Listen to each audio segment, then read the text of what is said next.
Buonasera a tutti dall'ippodromo del Savio di Cesena, sono prossimi al via i cavalli della prima corsa, si apre con una prova per i gentleman, in salchi a cavalli di categoria F ed E, 1 Visipan, 2 Valerias, 3 Socrate Benal, 4 Udet Jet, 5 Zemmellino, 6 Wisconsin Svol, 7 American Dante, 8 Valkyria Spin.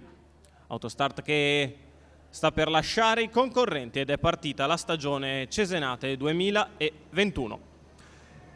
È veloce Valerias che difende la posizione interna da Udet Jet che va in seconda posizione alla corda, all'esterno Zemmellino che cerca posto terzo, sbaglia Wisconsin Svol, in quarta posizione Visipan con all'esterno subito Valkyria Spin, quindi American Dante e Socrate Benal alla retroguardia. 14,7 i primi 200 metri da parte di Valerias che ha preso l'iniziativa allo stacco della macchina e imposta il preferito cliché all'avanguardia, avanza subito con decisione Valkyria Spin che va a fare match con la leader, la quale ha passato in 29,6 i primi 400 metri di corsa.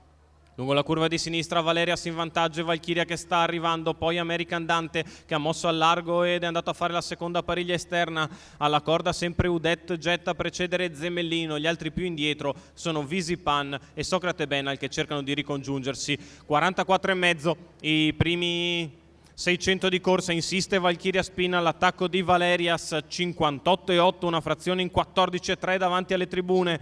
29,2 i secondi 400 metri più svelti dei primi. Valkyria Spin sta premendo su Valerias, la quale difende la testa e la corda per il momento al chilometro in 1,13,6. Valerias e Valkyria Spin in dibattito aperto, si avvicina American Dante, lungo la corda c'è ancora Udet Jet, sta mettendo qualcosa avanti all'avversario Valkyria Spin che vuole scendere prima della curva, la dritta di là passata in 14,1 ed è passata Valkyria Spin nei confronti di Valerias. Si aggiunge alla lotta American Dante che va a lato di quella che è seconda, poi ancora Visipan che cerca di fare l'arrivo dalle retrovie, ma intanto Valkyria Spin è scappata, ha preso un paio di lunghezze di margine nei confronti di Valerias e di American Dante. La curva in 15,2 e la retta d'arrivo che può essere una passerella trionfale per Valkyria Spin e Cristiano Pepponi che vengono a concludere il percorso di testa. Il percorso esterno viene a vincere bene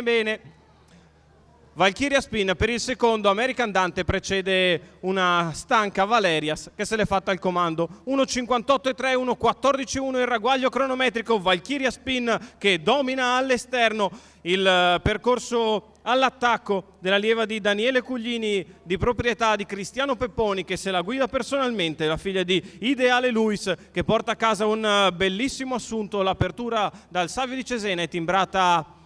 Valkyria Spin ed è timbrata Cristiano Pepponi che esulta giustamente sul palo, al secondo American Dante, al terzo Valerias.